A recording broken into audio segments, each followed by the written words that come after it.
சினிமால ஒரு ஹீரோ வரது கஷ்டம். ஆனா ஒரு சிம்பிளான பையன் இந்தியாவை தாண்டி வேர்ல்ட் சினிமா வரைக்கும் போயிட்டான்னா அவனோட ஜெர்னி கண்டிப்பா இன்ட்ரெஸ்டிங் தான். அவர்தான் தனுஷர். இன்னைக்கு ஹாலிவுட்ல நடிக்கிற தனுஷர் ஒரு காலத்துல சினிமாக்கு வந்தப்போ இவான் ஹீரோவான்னு கூட கேள்வி கேட்டவங்க இருந்தாங்க. 2002 துழுவதோ இளம மூலமா சினிமா ஜெர்னி ஸ்டார்ட் பண்ணாரு.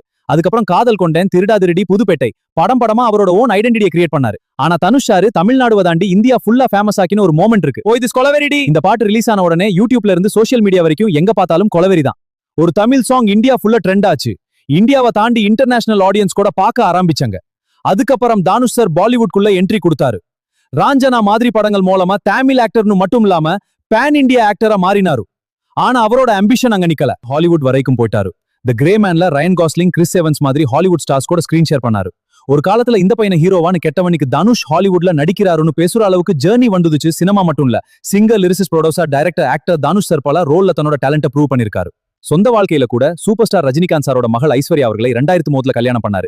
2 பேரும் பல வருஷம் குடும்ப வாழ்க்கையில இருந்தாங்க. ஆனா 2022 2 பேரும் பிரிவு அறிவிச்சாங்க. அதுக்கப்புறமும் தனுஷ் சார் தன்னோட கேரியரை நிறுத்தவே இல்ல. சினிமா, இயக்கம், தயாரிப்பு, சர்வதேச படங்கள் தொடர்ந்து டிராவல் பண்ணிட்டே இருக்காரு. ஆனா இப்போ தானுஷர் பாத்தி சினிமாவை விட வேற ஒரு டாபிக் தான் கொஞ்சம் கொஞ்சமா பேசப்பட ஆரம்பிச்சிருக்கு. அது என்ன தெரியுமா? பாலிடிக்ஸ். தானுஷர் பாலிடிக்ஸ்க்கு வரப்போறார. இதுதான் இப்போ சோசியல் மீடியாலாம் ஃபேன் சர்க்கிளும் ஒரு பெரிய குவெஸ்டனா இருக்கு.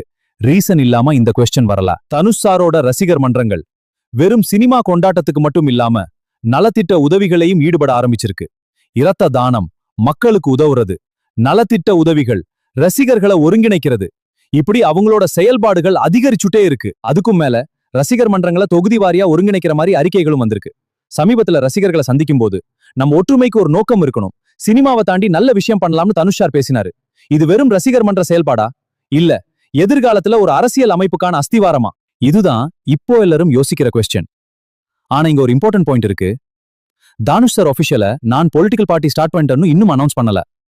சோ தானுஷ் பார்ட்டி ஸ்டார்ட் பண்ணிட்டாருன்னு இப்போ சொல்றது கரெக்ட் இல்ல. ஆனா ஃபேன் ஆர்கனைசேஷன், வெல்ஃபேர் ஆக்டிவிட்டீஸ், மக்களோட இன்டராக்ஷன், ஆர்கனைசேஷன் பில்டிங், இவ்வளவு விஷயங்கள் நடந்துகிட்டு இருக்கும்போது பாலிடிக்ஸ்க்கு வருவாரா ஒன்னு கேட்கறது மட்டும் நேச்சுரல் தான்.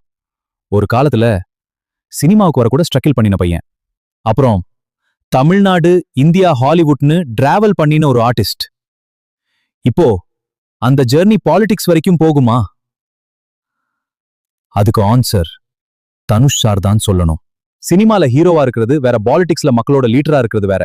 அங்க டயலாக் மட்டும் போதாது, பாலிசி வேணும், பிளான் வேணும், மக்களோட பிரச்சனைகளை புரிஞ்சுக்கணும், முக்கியமா மக்களோட நம்பிக்கையை எர்ன் பண்ணணும். சோ தனுஷ் சார் பாலிடிக்ஸ்க்கு வருவாரா? இல்ல இது ஜஸ்ட் ஃபேன்ஸோட எக்ஸ்பெக்டேஷனா? ஆன்சர் இன்னும் வரல. ஆனா கேள்வி மட்டும் தமிழ்நாட்டுல ஏற்கனவே ஸ்டார்ட் ஆயிடுச்சு.